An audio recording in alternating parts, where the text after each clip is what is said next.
From Hollywood, it's time now for...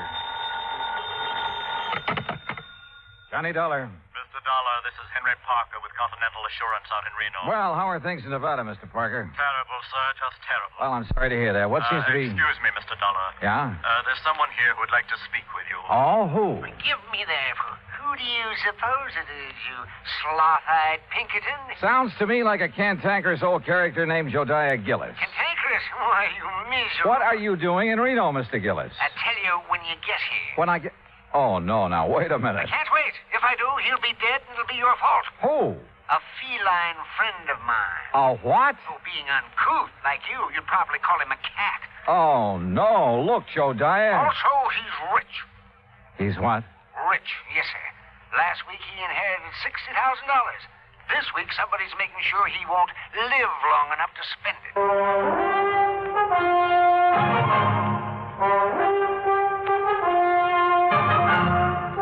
Bob Bailey in the exciting adventures of the man with the action-packed expense account. America's fabulous freelance insurance investigator. Yours truly, Johnny Dollar.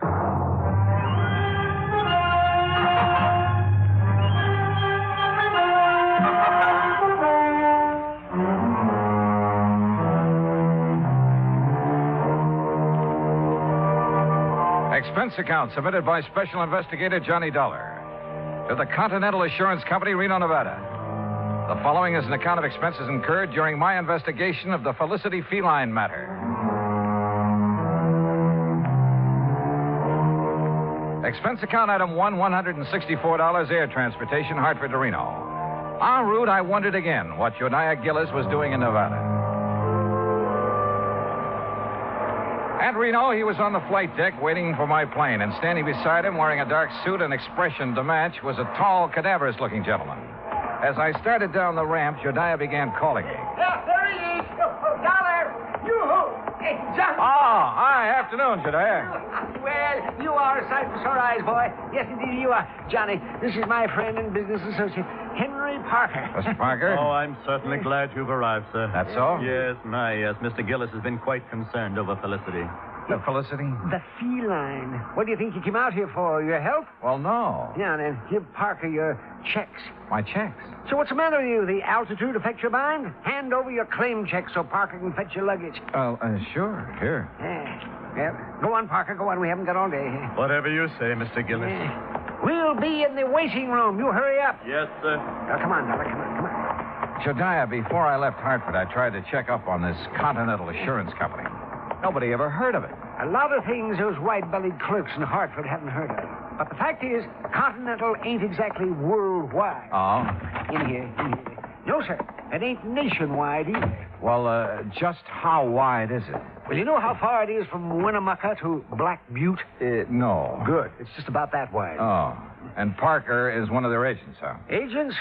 Parker is the president of the Continental. The president? But you just... I mean... Well, you look peaked, boy. You better sit down. Phew. Jodiah, I shouldn't let the man that's paying my salary run after my bag. Pish-tash. Here. Take a look at this. It's my new business card. Yeah, go on, read it. Jodiah Gillis, chairman of the board, Continental. What? Yes, sir. But Floyd's of England has always carried your policy. Carried, yes, past tense. I don't take guff from anybody, especially a ninny of an insurance agent telling me what I can insure and what I can't. You had a fight with him? Yep. My cousin Rachel, oh, she's a sweet girl. She lives in the Belgian Congo. She sent me an African anteater. Now, all I wanted Floyd's to do was insure it for $15,000. And of course they wouldn't. Nope. So you canceled all your policies and bought the controlling interest in Continental. Same as anybody else would have done. Oh, sure. And naturally, you insured this anteater. Yeah, Archie. That was his name. Was his name. What happened to him? Well, it was a terrible thing, Johnny. Oh, it was just poor old Archie. He overindulged. He did what? He overindulged. He found a house full of termites. Oh. Yes, finally died. Acute indigestion. Too bad. But of course, Continental Assurance paid off. And of course they paid off, and with a smile. Same as they paid off the $60,000 to my feline friend, Felicity. What 60,000 to Felicity? What do you think? The 60,000 Felicity inherited from Mrs. Hammermeyer. And who is Mrs. Was. All right, was Mrs. A Hammelmeyer. client of Henry Parker's. Had a life policy for 60,000. Felicity was the beneficiary. But didn't she have any children or relatives? She had one brother, a nephew, and a niece. Oh, of course, not counting Mrs. Hawkins, who was Mrs. Hammermeyer's best friend. You see, the two ladies lived together 15 years. Right now, Mrs. Hawkins has been appointed trustee to administer the 60 grand as Felicity needs. Oh, I see. Yes, you'll meet her as soon as we get settled. Jediah, what makes you think someone's trying to kill that I cat? don't think so. I know it. There have been 2 attempts in 2 weeks. You ask Mrs. Hawkins. She'll tell you. Mr. Gillis. Mr. Dollar. Well, it's about time, Parker. Well, come on, Johnny, come on. We'll take you down to the Mapes. The Mapes? The Mapes Hotel. I'm staying there. And if it's good enough for me, it's good enough for you. The Mapes Hotel stands high above Virginia Street overlooking the Truckee River. After Gillis checked me in and introduced me to the owner, Mr. Charles Mapes, I unpacked, then went with Jediah out to the old Hammelmeyer place where Felicity the cat, Mrs. Hawkins, and the relatives still lived. We rang the old-fashioned doorbell and waited. In a moment, the door was opened by a pasty-faced man of about 28. Yeah? Oh, Mr. Gillis. Yes, afternoon, Oscar. Mrs. Hawkins in? Ain't she all...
Come on now, honey.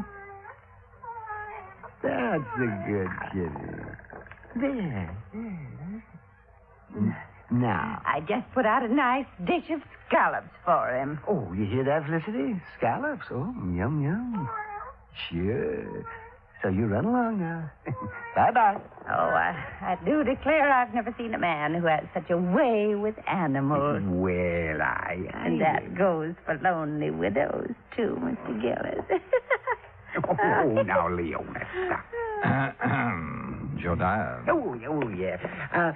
Mrs. Hawkins. Leona is just fine. Yeah, well, this is the young fellow I was telling you about, Johnny Dollar. Oh, well, this is indeed a pleasure, Mr. Dollar. Jediah told me so much about you. Oh, is that so? You're much more handsome than I imagined, Mr. Dollar. Yeah, now, good gravy, Leona. Now, you just tell him what's been going on around here. You mean about Felicity? Yeah, that's what I mean. Well, somebody's after him. Trying to kill him. Tell me, has an actual attempt been made on his life? Wednesday night a week ago. I let him out just before I went to bed, like always. Uh-huh. He'd been out about an hour when it started to pour. And knowing Felicity hates to get wet, I opened the front door to call him. Well, just as he was crossing the street, I heard this big car start up, Yeah? and it zoomed straight for Felicity. Whoever was driving it almost turned over, trying to hit him. You didn't get a good look at the driver, huh? I didn't get any kind of a look. It was too dark. Well, what about the car? What make was it? If I knew that, I'd have already told you that. I haven't any secrets from him.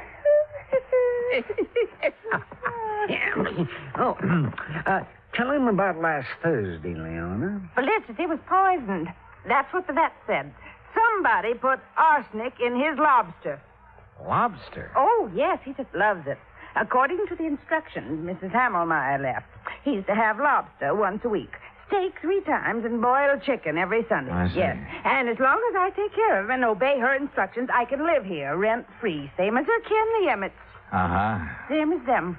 Mr. Gillis, just who gets Felicity's money in case he dies? The Emmett family? We aren't sure. Oh, why's that? Because Mrs. Hammermeyer left a sealed envelope to be opened only in the event of Felicity's death. Oh, the Emmets will get all that's left, Mr. Dollar, I'm sure of it. No, Leon. You mustn't look on the dark side. Well, I did rub Mildred's, Mrs. Hammelmeyer's back and bunions for a good many years. Did her marketing, so she got her medicine on time. I do hope she appreciated Oh, it.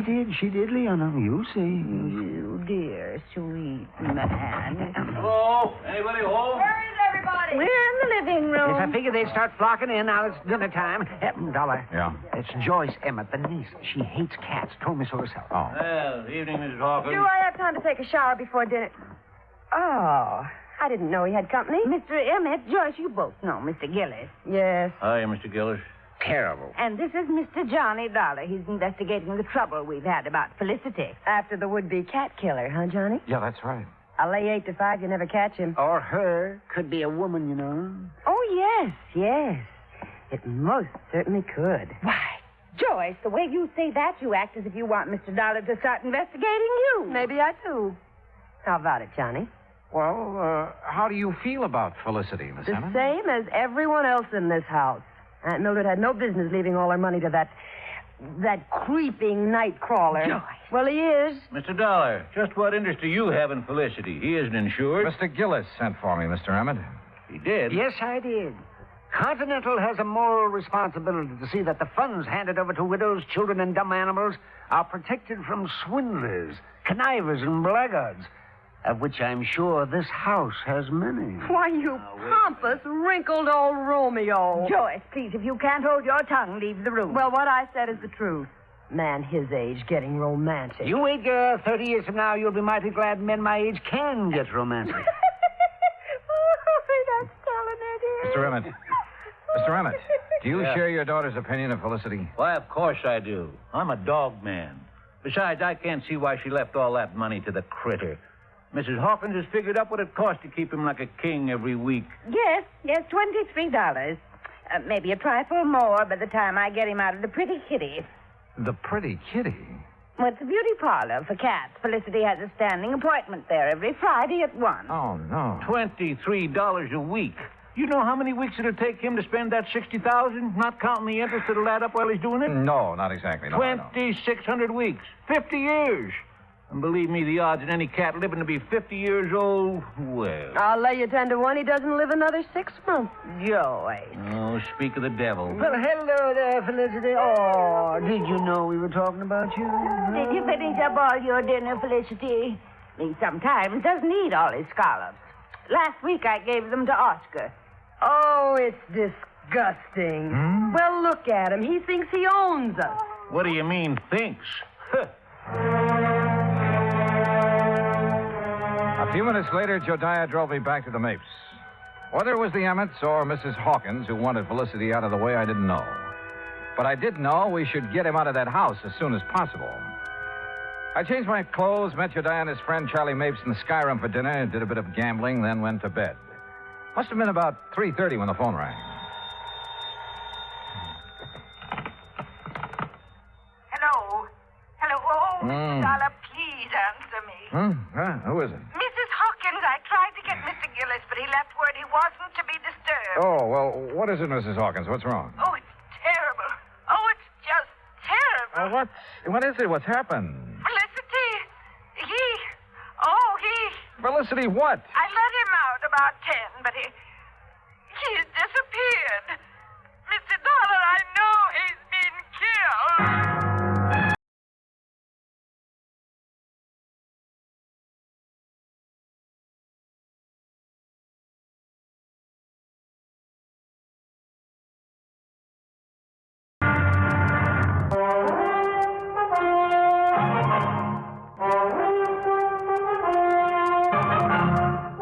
minutes later, Jediah Gillis and I were at the old Hammelmeyer home. Joyce and her father, along with Mrs. Hawkins, were waiting for us.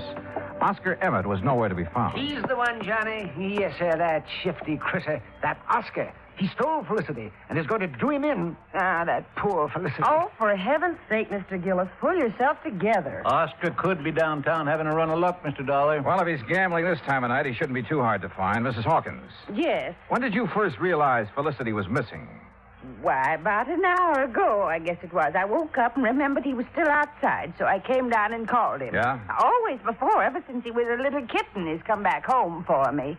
But tonight, well, he's just nowhere to be found. What time did you let him out? About 10:30, same time as I always do. Were you at home then, Joyce? No, she wasn't. I had a real good day yesterday, collected almost $4, so I took her to a movie. A movie? That's a likely story if I ever heard one. It happens to be the truth, Mr. Gillis. What'd you see? Come on, tell me. It was an old one about a giant gorilla. That's right. I'll bet. Jediah, if anything has happened to poor Felicity, will we... Well, how much time will we be given before we have to move out of this house? Well, that's up to the court, but I'd say a couple of weeks. That's all? Oh, my. Well, it's all they deserve. My. All except you, my dear. Well, Johnny, you've been unusually quiet. What do you think? I think we'll take in the late spots, Jediah. See how our luck's running. We started at the Mapes and went down Virginia Street, stopping in at every gambling casino, hoping we'd find Oscar Emmett. Finally, we found him at one of the roulette wheels in the Harold's Club. And in front of him was a large stack of chips. Take your bets, ladies and gentlemen. There's a couple of seats around here, gents. No, thanks. We'll just watch our friend. And a very lucky friend he is, too. Put these on 32 and these on... Good morning, Oscar. What? Well, what are you two doing here? We've been looking for you. That's so? What for? You know what for, you catnapper? What'd you do with Felicity? That cat. You know any other Felicity? You no good loafer? All bets are down. No, wait a minute. I wanted these chips on 13 black. Sorry, all bets are down. What? Now see what you two made me do. If that 13 hits, Well, what do you want to see me about? We told you. Felicity. You know where he is? How would I know? Where have you been since 10:30 this evening? All around town. How long have you been here? Long enough. Look out now. 13, odd, and black. Why, you see what you two clowns cost me? Taking my mind off what I'm doing. Now get out of my way. I'm cashing in. You're not doing nothing till you answer our questions, Mr. Oscar Emmett. You hear me? Oh, yeah. Oh. Hey, wait a minute. Just a minute, Oscar. Hold back. Jediah, are you all right? Yes, I guess a fine bodyguard you'd make. Mr. Gillis, I'm sorry. I didn't really mean to hit you. Well, you sure did. Yes, sir. But here, let me help you up. Are you sure you're all right, Jediah? Yes, if I could just sit here a minute, I'll be fine. Okay, folks, it's all over. Let's get back to our business. Want to come over here a second, Dollar? If you say so. That crazy old fool. I didn't really mean to hit him so hard, but he... Well, you know how it is sometimes. That was the best run of luck I had this year. Well, don't worry about Jediah. He sometimes forgets he's not as young as he used to be. You can say that again. Boy, the way he's been letting that Mrs. Hawkins make a fool of him. How do you mean? Oh, you know. Telling him how much she's in love with him, how nice it'll be after they're married, you know. You heard her say this? Sure. You see, my room's on the first floor just off the parlor. And I can't help but hear what's going on. Uh-huh. Well, what makes you think Mrs. Hawkins isn't sincere? Because she's been given the same line to Mr. Emmett. Oh. Only she really loves him. Oh, yes, sir. Sometimes he argues with her, and she breaks out crying. Now, that's something no woman like her could fake. Yeah. Maybe you're right. I didn't tell Jediah what I'd learned from Oscar. At least not then. The wind had already been taken out of his sails. So I took him back to the Mapes. I made sure he was going to be all right. Then I returned to the old Hammelmeyer house. Joyce, Mr. Emmett, and Mrs. Hawkins were out in the yard hunting for Felicity. Hi, Johnny. Well, how yourself? We've got some coffee inside if you're interested. Coffee? Sure. But have you found any sign of Felicity? Not yet. Poor Miss Hawkins, she's about to go out of her mind. Uh-huh. Did you find Oscar last night? Yeah.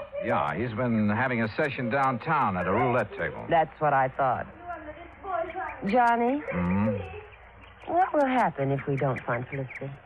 I mean, if he's just run away, we won't be able to prove he's dead. And the money... Well, what will happen? Do you know? Well, I imagine there'll be a waiting period, and then the court will declare Felicity dead, and the money will go wherever Mrs. Hamelmeyer has willed it. Mm-hmm. Oh, I sure wish I knew what's in the envelope Mr. Gillis has locked in his office. Mrs. Hawkins! Joyce! Mr. Dollar! What is it, Dad? In here, quick! Johnny, he's found something in the garage. Come on. The garage was about 25 yards from where we'd been standing. We made it nothing flat.